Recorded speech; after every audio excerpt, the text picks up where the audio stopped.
Hello, everyone, and welcome to another episode of the Wealth Twin Show. Today, we're talking about traveling plus investing. We're going to talk about the trips we believe that are worth the money, especially if you want to take your family on them, the reasons why, because of the experience that we had there, and we're also going to tell you how to pay for these trips with a combination of both saving and investing strategies. If that sounds good to you, I think we should get started. What do you think, Nadia? Let's go. Okay, I guess one of the best trips we ever have taken was going to Peru. It was our first time doing, I guess, like an adventure type of trip. And we decided to go for 10 days. We visited four different cities. And I would say it was probably the most interesting and the most eye opening trip that I've ever taken. And it had some of the most beautiful hotels that I've ever stayed in. It had some of the best food in the world when we did go out and eat at restaurants. And the portions of food were humongous. So we saved a lot of money on food because I went with Nicole and we were able to order an appetizer that was like usually an entree size for us. And I think it's a place that a lot more people should visit. The way I see Peru, that was one of those mind shift trips because one that we did decided to hike Machu Picchu. And not sure how many people have ever tried that before. There's a lot of things you have to do before you even go to Machu Picchu. You have to stay in a little city called Cusco because you got to get Yeah. used to the altitude. So you got to maybe walking up 3 steps might take your breath away. So just doing that trip was something where you had to actually use your mind to get you through that type of trek.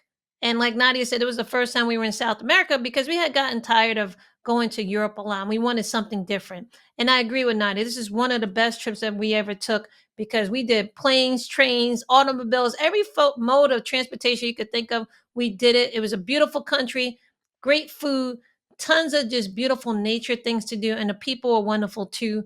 And I definitely believe, yeah, more people need to check out Peru. It's really not on the list of places, but it's definitely a place many people should check out. Now, if I'm looking at how much that trip would cost, we had a private tour guide company, and this was years ago.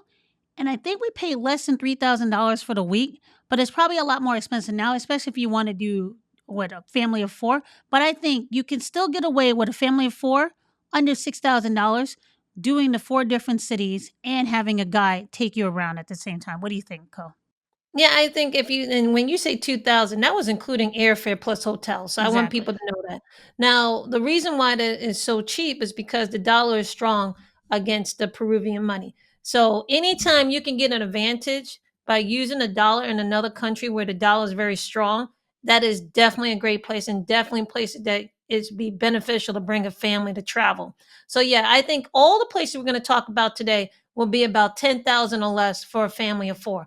And these prices generally change between the time of year you want to travel and how long you want to book out for. So, but just in general, let's say that these trips for a family of four will be 10,000 or less. Okay. Nicole, we hit South America for a little bit. What is another country that you would suggest that more people should travel that it's actually worth the money? Now, this one, I don't know. We were kind of bold to go there, but I would say Egypt. Now, you Yes. and I went there with one of our other sisters, and Nadia actually got this as a graduation gift for me. And Egypt was one of the most interesting places that we had ever seen. At least I can say that for myself. The pyramids, we didn't just stay in Cairo, by the way, but we visited a few different cities. We did Luxor, we also did Aswan. Aswan was very unique to me because I didn't realize, based on just growing up in America, I would say, and my lack of exposure, Aswan had a very big population of people who were related to Nubian culture from Egypt. The food was fantastic there, and people were very kind in terms of you were either offered tea or some type of sweet or so that people can talk to you. And I thought that was interesting. Yeah, I thought the trip to Egypt was one of the best trips. There's also a lot of interesting things happen there. And one of the things you learn, especially when you come from a big city, you'll start spotting stuff quickly. Now, I won't, it's not for the faint of heart. I Yeah. remember going into a very popular museum and we made sure to bring our own toilet paper because they were going to try to charge us for it. But that's just on the one side of it. I think we met some of the smartest people there. We met some of the nicest people, But if you're coming from a big city, understand Cairo is a megatropolis. So you have to make sure you're on your P's and Q's when you're in a city like that. But I would say a trip to Egypt, probably it's still, you can get it around 5, 10,000 if you're going with a family of four. I think it's something that would educate a lot of Americans depending on the time of year. And you also got to see what's going on in that country. But I think more people should visit it and go to the smaller cities like Luxor, like Aswan, and see what those cities have to offer. It's so much history there. I think it's definitely a place worth visiting. I think that's also one of the places we met some of our best pen pals that we still keep in touch with.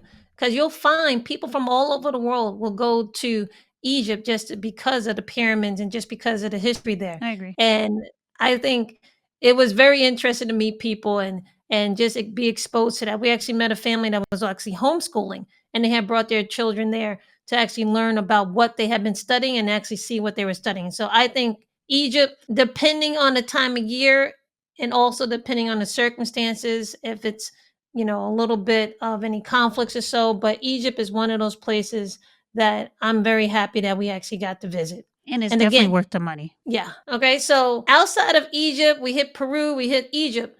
Now we talked about these two places. I want to give people a way. How would they invest in order to visit these places? If I'm looking at the countries that we visited, those are probably the ones that the dollar is strong against the local currency. So I think if you're going to try to go to those countries, I think it's very possible for you to save money in order to go to those countries. One of the ways to do that is through a sunshine fund, like Nicole and I have expressed before. Don't just save for emergencies, save for the good times, save for planning for a vacation, save for having something that you want to celebrate. That's a sunshine fund. Just like you put money away into an emergency fund, you can start putting money away into a sunshine fund. Those countries that we just mentioned, Egypt and Peru, don't cost, it won't hurt you that much in your pocket. And once you get there, it's not going to cost you a lot to travel around the country and eat and stay in the hotels. So I think those are very easy countries that you can actually get by saving enough money. Say you want to save a couple of months and actually go there and actually have a great time with your family. Now, Nadia, if someone, okay, so you can get the basics covered, right? But say you wanted to use this as a way to upgrade your trip because Okay. the dollar is strong and you want to upgrade. What investing style would you use for this? I would do something called dream bucket investing is something I do too. Basically, if you save enough money for the basis of your trip, right? And let's say I have enough money to cover my basic needs and have a generally decent vacation, right? Then what you can do is start investing your money into the market. And this is money that you can afford to lose, but the money that you're going to put into the market, let's say you invest in stocks, you can take a risk with that money and use that money, whatever money you make in the market. Hopefully, you make money. You can add that to the money that you saved for those trips and actually upgrade your vacation. This is something that I think is great. This is something that you say, look, I already have the base money I need to cover this vacation, but I want a lot of the bells and whistles to go along with it. Let me put some money into the market, see what I can do with it to add to my vacation instead of using credit Mhm. cards to upgrade yourself. Now, I like because you actually use dream investing for your Disney vacation, right? Do you want to go Yes. into a little bit of that so people know that this is definitely possible? Yeah, I would say one thing I did, I wanted to take us all to Disney World and do a Disney cruise. I started putting away $200 every month into an account, which I was investing in more aggressive stocks because I said, you know what, I can afford to lose this money, but I also want to reap the reward of having higher risk securities to see if I can actually make more money in the amount of time I wanted to do it. And doing it on a consistent basis, like 200, 200, 200. Sometimes I will put in an extra 500. But what happened to that money is that it grew to over $30,000 in I say less than 2 years because I was focusing on putting it in a consistent way. I was focusing on more aggressive stocks because I knew I could afford to lose this money. And it was more of an experiment for me too. So I wasn't so focused on picking winners and losers. I was more focused on looking at the fundamentals of the companies I were investing in. They were higher risk, but I was looking at companies that could pay off for me. And it actually ended up working for me.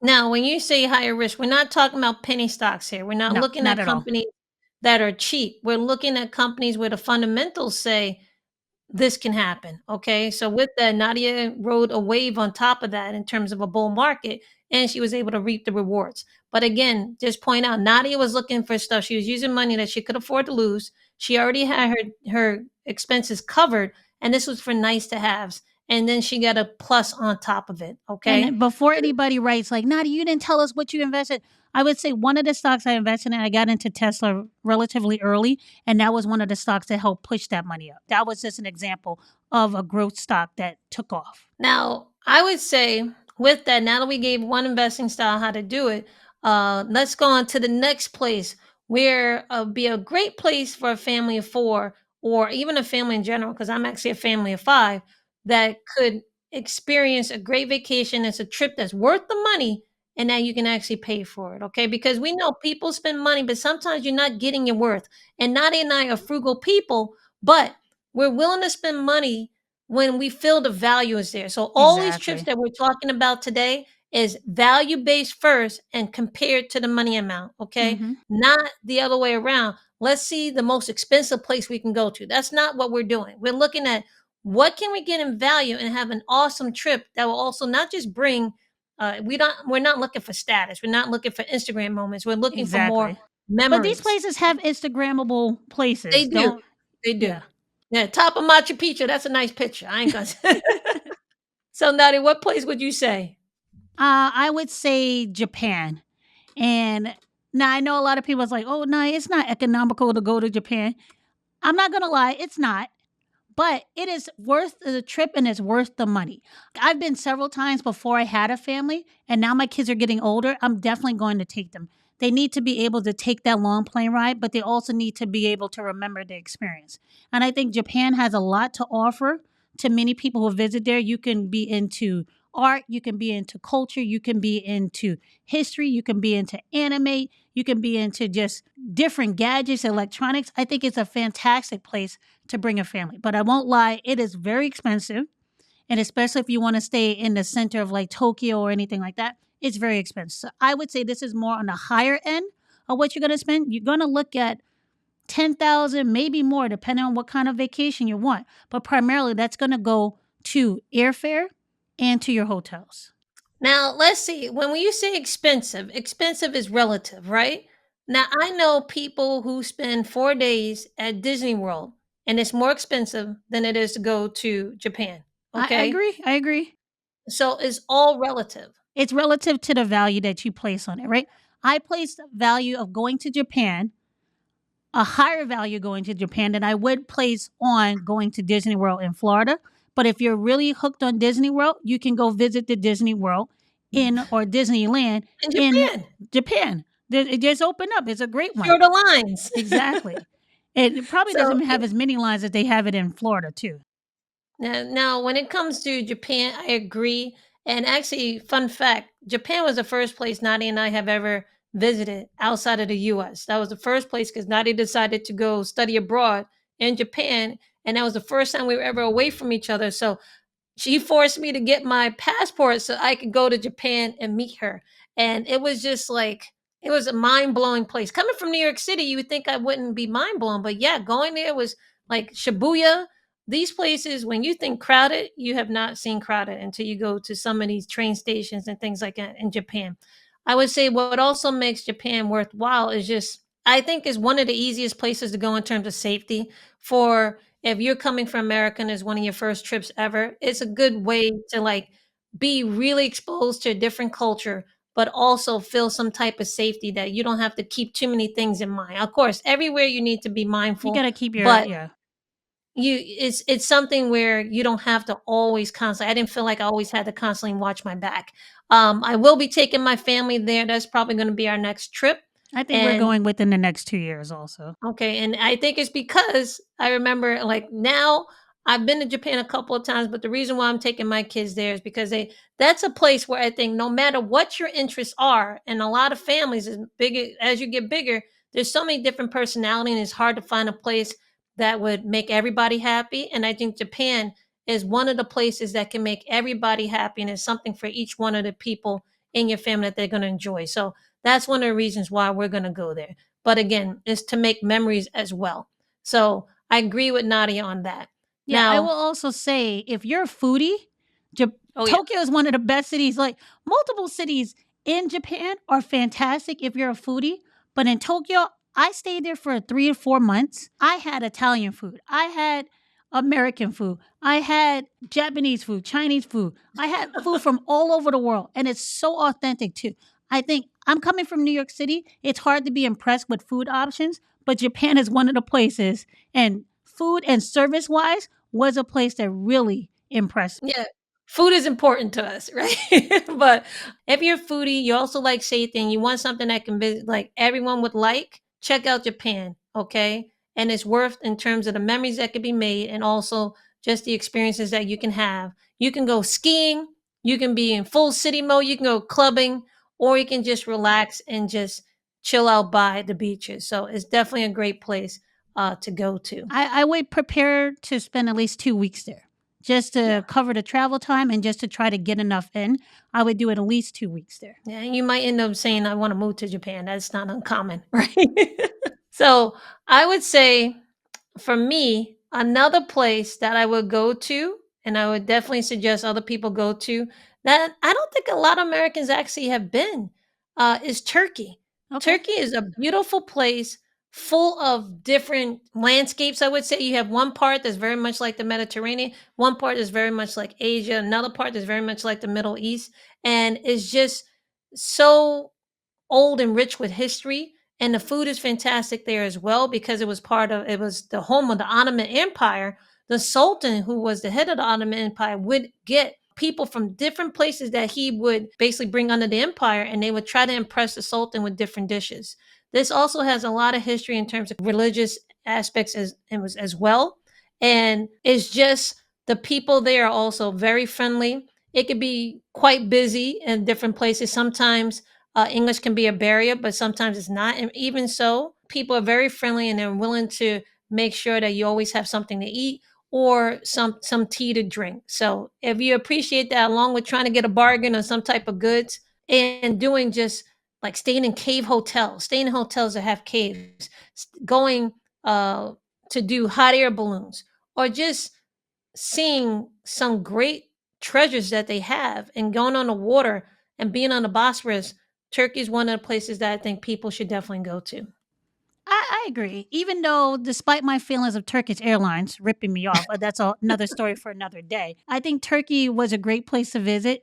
I think the food is fantastic. I think the history there is fantastic. And there is so much to do. And the people like to party. They like to have a good time. I had a good time in Turkey, but learned who not to speak to at the airport also. But I had a great time in Turkey. Hot air balloons, Cappadocia, sleeping in a cave hotel, great time. And I think for the money, it's a very economical place, especially if you want to bring a family. I think there's so much to do. There's so many different areas that you can visit. And I think more Americans should probably go over there and understand what the country is actually like. So I like Turkey a lot. Now I'm thinking about it. It actually the ticket prices might be going up because when said Turkish Airlines, it reminded me of something I saw Turkish hairlines now. Oh, So it yeah. seems to, they're getting pretty popular in terms of cosmetic surgery. So that might be changing the prices, guys. Okay, but if you want to go there for that too, go ahead. I guess there's some great places. I You guess. can do a lot more there while you're getting your hairline fixed, too. So why So, but not? yeah, getting Turkish massages and just experiencing the culture. These are places where they're a little bit off the beaten path. If you haven't noticed, we're trying to give you places a little bit off the beaten path, but For not in Americans, they're off the beaten path for Americans, I will yeah, say. you're true. You're right. You're right. And we went to these places as females, right? And we're not giving you places like I wouldn't say, okay, maybe in Egypt we might have had a little bit, but as long as you know you're gonna stand up for yourself, we didn't have any problems there. But these are places where we would go because we have gone as women. So we're safe enough to go there. We're safe enough to recommend it for you as well. I agree. And if you're a single woman, Egypt might be one of the best places for you to go to because you're getting marriage proposals left and right there. Now, well, Nicole, if you're looking at how to pay for these bigger trips, what would you think about doing? Okay, so first off, all these trips I would say because we're talking about trips that are further away and also you're going to plan for a family, you need to have some planning involved. And these can take maybe maybe a year worth of planning, 2 years worth of planning. And one of the ways I would say to do it is also with dividend investing. Everyone knows I like dividends, or we like dividends, right, Nadia? Because dividends are the way, or a way, that you can make passive income in the stock market. So for those that don't understand what that is, you're getting paid to buy and hold securities, okay? So with that, you can get paid and you can put that dividend money aside, and you can let that dividend money grow so that it can eventually pay for your trip. Okay, so not only are you going to be growing wealth in the market, but you're going to get paid to get wealth, and you can use that money for whatever you want to use it for. So I think dividends is would be the way I would say, if you have some time in your hand, or depending on how much money you're going to put in the market, dividends would be a nice way to use investing to pay for these I would agree trips. with that. That's a good way to use your dividend payments because you're taking out the cash payments, but your money's still staying in the market growing for you. So I would agree with Hmm. that. If I'm looking at value and trips, I gotta say cruises. Okay, I know it's not environmentally friendly, but my family is a They're cruise getting family. better. We are a cruise family. And I'm going to tell you that right now, one of the ways that we pay for it is that, okay, I like Royal Caribbean, right? So much so that I have stock in Royal Caribbean. I think all of my That is family not has. a stock recommendation, It's by not a the stock way. This is recommendation. I do it because I like it, but you also, as a stockholder, you get benefits as a stockholder on board when you take a Royal Caribbean cruise. I'm not sure what the other cruise lines do, but they might do something similar. So you might get an onboard credit, and that just is something that you don't have to do when you're just like you don't have to pay for that, or you don't have to be a certain membership status there. If you're a stockholder, you're going to get some benefit as being a stockholder because they reward you that way. Royal Caribbean might have been doing this because they did cut their dividend during COVID, but I think they're bringing their dividend back. That was another reason why I had purchased them. I think cruises are great value because you're able to hit so many different places in a short amount of time. And then you can use it as your guide to say, you know what? I like the little taste that I had on this island. I want to go back. But not only that, for the price of the cruise, you're getting a hotel, you're getting food taken care of, you're getting entertainment, and you get to travel to many places. I think for the value, cruises are one of the best options you have there. What do you think, Cole? Yeah, I think you also forgot you get babysitting. Oh A lot yeah, of the cruises have, they you have can't free call it babysitting. babysitting. It's kind of babysitting. But my kids love the kids club so much there. They're like, "Why are you taking me out?" I'm like, "You can only come for like Exactly. 3 hour time slots. You can't be here all day." They love it. So I'm talking about young kids to the adults. We all love cruising, okay? And that's something I Yep. think for the value, and especially if you can catch it at a good price, value wise, and what you're getting for the price, cruises. Yeah, I also think when it comes to that, the price fluctuates because you have certain times a year where the children are free with a paying adult. So that also helps out with it. But again, there's no thought involved. You can visit multiple islands. The kids love it. The adults would love it. Entertainment's all thought out. And I would say you gotta pick which cruise you like. Like Nadia says, she likes Royal Caribbean. I also like Royal Caribbean. We went on different ones, but for families, I would say the Royal Caribbean is the one we like the most. Because even if you're at sea for long periods of time, they also still have things for you to do. So I think that's what's swaying us on that. And ever since I think you can get kids on as young as 6 months. If you especially if you're a new parent or you have multiple kids, trying to find vacation areas that also offer some type of child care on top of it, because a vacation is really not a vacation unless you have some type of child care. Because what do we say? It's just doing what you normally do, but in a different place, right? Yeah, it's Because parenting in a different location. That's not a you're in a vacation. different location. So cruises kind of take that off your head. So that's why I definitely say, and again, memories could be made with the cruises. So yeah, I definitely agree with you, Nadia. So with that, I would give one more that's definitely for families. It could be economical and also make a lot of memories. Is taking a road trip. Now you can either do cross country, you can do up and down the coast, or you can even do a combination of both. I've done cross country with Nadia. I've also done up and down the East Coast along with Canada with my family. And just when you think about if you don't have anything to do and you're worried about how much of a cost of an airplane ticket is for a family, road trips are some of the best things that you could do. So when you think about the cost of airplane tickets, and if that frightens you because you have a lot of people in your family, road trips are some of the best things you could do. And if you're American, we are very I would say, blessed to be in this country in terms of just the different, again, landscapes that you can have, and just traveling from north to south or east to west, the difference that happens, and the changes that you see, and the difference in just terms of like what people eat, how people think, what people do is so different in this big country. We're one of the few places that can do that, because a lot of places, even though they might be in one mass, they might not speak the same language, they might not have the same culture. So be able to go to such a large landmass and be able to just speak English to get through the whole thing and not have to change your money over is a big thing that we should be using. And just the natural beauty. You're talking about the Grand Canyon, you're talking about Niagara Falls.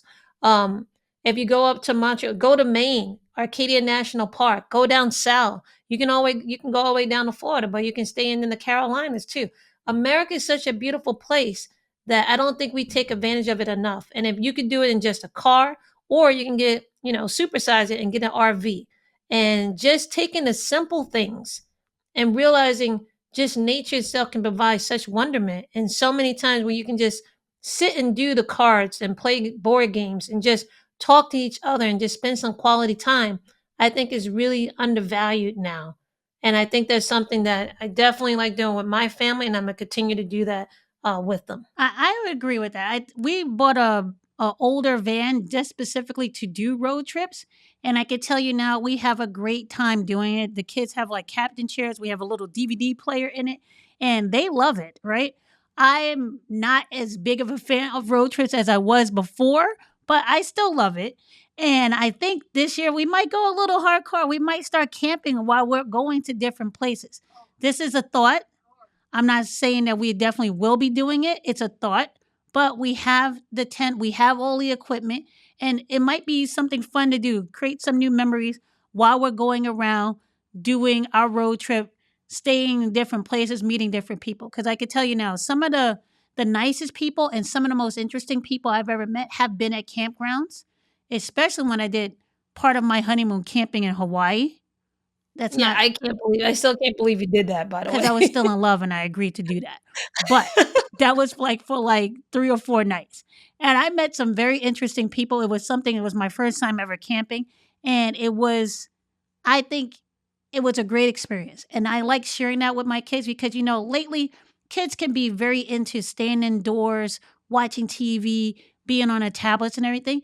Getting them out and getting them used to nature. And I think it can benefit all of us, bring us back to nature, figure out what it's like to not have so much comfort. But you know what? This land and everything, it's something that it's a gift to all of us. And it will give you more appreciation for nature too when you're camping. If you can instill that in your kids young, that's a great thing. I know some families that all they do is go camping and they all love it. And you can do Yeah. glamping, you can do different levels of camping. But I think it's something that my family, we're going to start doing more because we do have a good time when we do it. And I think it's something that brings us closer together because you're disconnected. Yeah, so if you can use this way as to say, okay, this is something that could be a little bit scary, but on a risk of safety is very safe, right? So all you gotta do is some good planning, buck up, and learn how to live the way that people would normally live, and Well, you can bring all let's the not treats get it from home. twisted. Nadia doesn't camp where there's bears. Okay, I don't care what I it's don't do busy. anything like that. Let's not get that twisted. If there's bears in the area or something like that, I'm not doing it. The most I want to see is a deer or something like that. So I'm very careful about what campgrounds I pick, and if there's some other worry, I might get a cabin. But if Yeah. I have a tent, Yeah, in it's where terms of you're safety, not you gotta doing respect bears. nature. We respect nature, okay? But And if yeah. you have, put in the comments if you have any campgrounds that you suggest that we should go to that would be good for somebody who's not comfortable with bears, but it might be a good first time to do it so that I'm interested in finding out. I mean, I will also put in, what place would people say, what trip did they take was worth the money and why? Because I will need some more trips, especially family trips. And I really would like to know what trips are worth the money and why. And guys, if you like what Nadi and I said in terms of how to pay for these trips, in terms of, we said dream investing, we said sunshine fund, we also said to do dividends. If you appreciate those ways, or you want to know more and you don't even know what we're talking about when it comes to these investing strategies, then do me a favor. I want you to look in the description box below. You will see a free resource called the 25 Must Know Investing Terms. And that will be a good place to get started if you're just interested in investing and interested in how it can help you pay for trips. When you download that, it's going to tell you about the 25 must know terms that you need to know when it comes to investing. And that will get you on the road started to seeing how investing can help improve your trips and how you can learn how to invest in general. You need to understand investing is long term, but it also can help you hit some short term goals or shorter term goals. So you can use investing to plan for trips. You can use investing to make your trip more memorable or a better trip. But also, you can also keep your money in there, staying in the market, compounding for you. So when you do retire or you retire early, you can live off those investments and travel around the world if that is what you want to do. I would say, we are the wealth twins, and here we talk about investing, we talk about financial independence, but it's not a black and white thing. This is a long journey, and it doesn't mean that you have to go one and suffer all the way until you get to the end.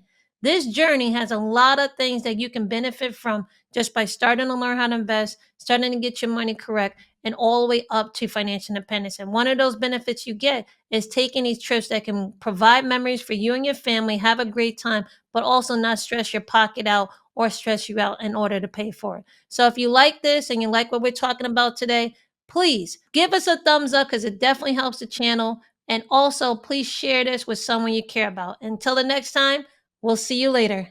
We'll see you in the next episode.